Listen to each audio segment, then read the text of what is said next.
ఒకటి స్థానిక సంస్థల ఎన్నికలు ఉంటాయని ప్రకటించారు ముఖ్యమంత్రి రేవంత్ రెడ్డి గారు. దీనిపైన ఇప్పుడు కొట్లాట ఉన్నది. గతంలో కేసీఆర్ సర్కార్ అధికారంలో ఉన్నప్పుడు బీసీలకు అన్యాయం జరిగింది. బీసీలకు రెండు రకాల అన్యాయాలు జరిగినాయి.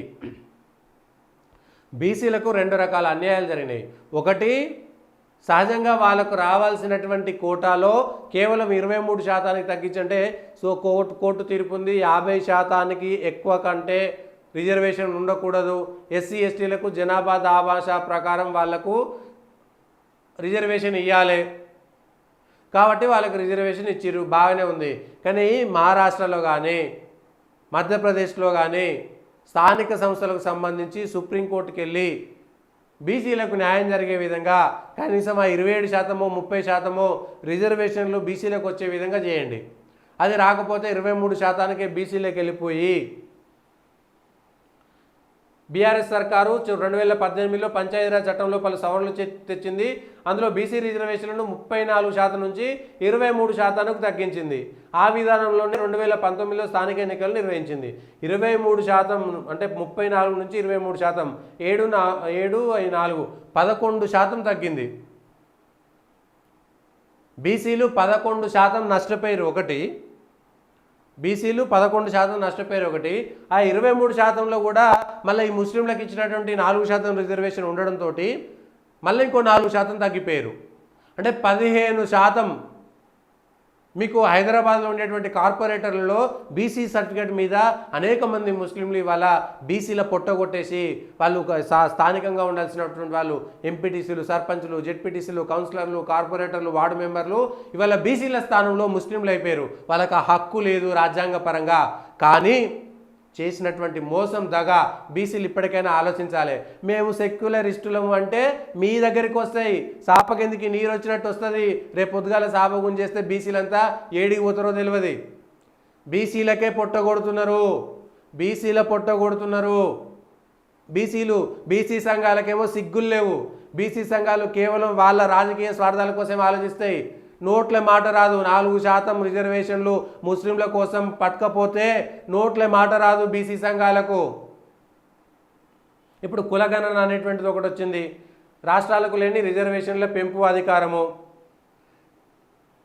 రిజర్వేషన్లను పాటించని ఎన్నికలను ఎందుకు రద్దు చేయకూడదని కూడా హైకోర్టు మొట్టికాయలేసింది. 2024లో జరగబోయే స్థానిక ఎన్నికల్లో సుప్రీం మార్గదర్శకాలను అమలు చేస్తామని కోర్టుకు ప్రభుత్వం వివరణ ఇచ్చుకుంది. అయితే సుప్రీం మార్గదర్శకాల ప్రకారం చేయాలంటే అందుకు రాష్ట్రంలోని బీసీల జనాభాను తేల్చాలి, బీసీ గణన జరిపి వారి శాతాన్ని ఖరారు చేయాలి. కానీ గత ప్రభుత్వం అందుకు చర్యలు తీసుకోలేదు. కేసీఆర్ సర్కార్ ఎంత మోసం చేసిందంటే సకల జనుల సర్వే చేసిన తర్వాత ఆ సర్వే నివేదిక ఆధారంగా బీసీలకు రావాల్సినటువంటి న్యాయమైన వాటా ఇవ్వకుండా మోసం చేసింది. బీసీ ఓటర్లకు, బీసీల కోసం పోరాటం చేసేటువంటి వాళ్లకు కనీసం బుద్ధి ఉండాలి. ఎప్పటికైనా బీసీల కోసం మాట్లాడేటువంటి సంఘాలకైనా బుద్ధి ఉండాలి. ఎప్పటికైనా సిగ్గు కూడా ఉండాలి. 2018లో సవరణలు చేసిన పంచాయతీరాజ్ చట్టంలోనే మరోసారి కొన్ని సవరణలు చేస్తే ఇదే మధ్యప్రదేశ్లో, మహారాష్ట్రలో సుప్రీంకోర్టుకు వెళ్ళి 34% రిజర్వేషన్ను పొందిన మాట వాస్తవమా కాదా వెళ్ళండి, చూడండి. అవసరమైతే ఎన్నికలు జరగకపోయినా పర్లేదు, ముస్లింలకు ఇచ్చిన 4% రిజర్వేషన్ తొలగించాలి, 34% బీసీలకు రావాల్సినటువంటి వాటా రావాల్సిందే. అట్లయితేనే బీసీలకు న్యాయం జరుగుతుంది. లేకపోతే ఒక పార్టీకి చెంచాలుగా ఉండి ఆ పార్టీలలో ఉండిపోతే అది కాంగ్రెస్ కావచ్చు, బీజేపీ కావచ్చు, బీఆర్ఎస్ కావచ్చు, బీసీలకు జరిగేటువంటి నష్టాన్ని ఎవడు పట్టించుకునేటువంటి నాదురే ఉండడు. ఎవరికొకరికి రాజ్యసభ, ఒకరికి ఎమ్మెల్సీగానే ఇలా అందరూ కూర్చుంటారు. ఆ విషయంలో మందకృష్ణను ఒప్పుకోవాలి. ఇన్నేళ్ల పాటు పోరాటం చేసి ఒక్కరోజు కూడా ఒక ఎమ్మెల్సీ పదవికో, ఒక రాజ్యసభకో, ఒక ఎంపీ పదవికో ఆశపడలేదు. ఒక పార్టీ ఇచ్చినా కూడా తీసుకోలేదు. ఆయన కొట్లాడితే ఆయన సొంతంగా కొట్లాడిండు కానీ ఏ ఒక్కరోజు పదవికి ఆశపడలేదు. ఇప్పటికీ ఒక ప్రధానమంత్రి తన దగ్గరకు తీసుకొచ్చుకున్నటువంటి ఘనత పొందిండు. ఆ విషయంలో మందకృష్ణ మాదిగకు హ్యాట్సాప్ చెప్పాలి, సెల్యూట్ చెప్పాలి. ఒక ప్రధానమంత్రి ఒక ఎంఆర్పిఎస్ అధ్యక్షుడి దగ్గరికి ఒక కులం కోసం చిన్న, దేశవ్యాప్తంగా చూస్తే చిన్న సమస్య, కానీ ప్రధానమంత్రినే తన దగ్గరకు తీసుకొచ్చి తన బహిరంగ సభకు ప్రధానమంత్రిని తెచ్చుకున్నాడు. కానీ బీసీ సంఘాలు మాత్రం మళ్ళీ మాట్లాడాయి. మళ్ళీ వీళ్ళు బీసీలకు ముఖ్యమంత్రి అన్నటువంటి పార్టీలకు మద్దతు తెలిపాయి. ఇవాళ బీసీలకు స్థానిక సంస్థలలో జరుగుతున్నటువంటి అన్యాయం పైన మాట్లాడాయి. కులగణన రాష్ట్రం చేసుకోవచ్చు. కులగణన అనేటువంటిది రాష్ట్రాలకు అప్పచెప్పారు. అరే దమ్ముంటే బీసీ సంఘాలకు దమ్ముంటే రాష్ట్ర ప్రభుత్వం మీద ఒత్తిడి తెచ్చి రాష్ట్రంలో కాంగ్రెస్ సర్కార్ అధికారంలోకి వచ్చింది కదా, సకల జనుల సమ్మె అనేటువంటిది ప్రభుత్వం అధికారికంగా చేసింది, సకల జనుల సర్వే. ఆ సకల జనుల సర్వేను ఇప్పుడున్నటువంటి కాంగ్రెస్ ప్రభుత్వం ఎందుకు బయట పెడతలేదు, ఎందుకు దమ్ము లేదు? ఆ సకల జనుల సర్వే బయట పెడితే నీకు కుక్కున్నదా, నక్కున్నదా, బర్రెన్నదా, ఎద్దున్నదా, దునపోతున్నదా, తలుగున్నదా, పగ్గం ఉందా, పలుపు ఉన్నదా అనేటువంటి విషయాలన్నీ కూడా సర్వే చేశారు కదా. నీకు ఫ్రిడ్జ్ ఉందా, 2 బెడ్రూమ్లు ఉన్నాయా, 1 బెడ్రూమ్ ఉన్నదా, ఎవరెక్కడ వండుకుంటున్నారు అనేటువంటి విషయాలు కూడా అన్నీ తెలుసుకున్నారు.